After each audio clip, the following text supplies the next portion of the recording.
అందరికీ నమస్కారం. నా పేరు కళావతి. నేను ఆంధ్ర నుంచి వచ్చాము. రీసెంట్గా హైదరాబాద్కి వచ్చాము. ఒక 2 years అవుతుంది. యాక్చువల్లీ ఇది మా సెకండరీ ఇన్ఫర్టిలిటీ. ఫస్ట్ బేబీ ఉంది. సెకండరీ ఇన్ఫర్టిలిటీకి ఇక్కడ చాలా హాస్పిటల్స్ చూసాము. బట్ ఎక్కడ నాకు అంత సక్సెస్ రాలేదు. యూట్యూబ్ ద్వారా చూసి కామినేని హాస్పిటల్స్ ఇంకోటి చూసి రేటింగ్స్ బాగున్నాయని ఇక్కడికి వచ్చాము. మేడంకి కన్సల్ట్ అయ్యాము. డాక్టర్ హేమలత మ్యామ్ చూశారు. నా ప్రొఫైల్ అంతా చెక్ చేసి లెట్స్ గో టు ఐయుఐతో అవుతుంది అని చెప్పారు. యాక్చువల్లీ ఇంతకుముందు చూసిన డాక్టర్స్ అంతా ఐవీఎఫ్తోనే అవుతుంది, నో ఐయుఐ ఛాన్సెస్ తక్కువ, ఐవీఎఫ్ఏ చూద్దాము అని చెప్పారు. బట్ యూట్యూబ్ చూసి ఇక్కడికి వచ్చాము.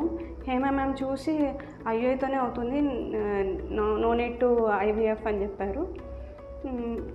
ఫస్ట్ మంత్ చేశారు, సక్సెస్ అవ్వాలి. సెకండ్ మంత్కి నాకు కన్సీవ్ అయిపోయాను. మ్యామ్ చాలా బాగా చెప్పారు. ఏ డౌట్ ఉన్నా బాగా క్లారిఫై చేస్తారు. మనకి అంత అసలు ఏ చిన్న డౌట్ అయినా ఎప్పుడు క్లారిఫికేషన్గానే చెప్తారు. లాస్ట్ టైం మేము ఇంతకుముందు వేరే హాస్పిటల్స్కి వెళ్ళినప్పుడు కూడా అక్కడ అంతా మాకు ఇది ఉండింది కాదు. మాకు చెక్ ఇది డౌట్స్ అడగ అంత ఫ్రీగా ఉండేది కూడా కాదు. ఇక్కడ స్టాఫ్ కూడా బాగా చూసుకుంటారు. నర్సెస్ కూడా బాగా వచ్చినప్పుడు ప్రతిసారి బాగా కేర్ చేస్తారు. Thank you Kamineni fertility centre. Thank you doctor Hema ma'am. Thank you.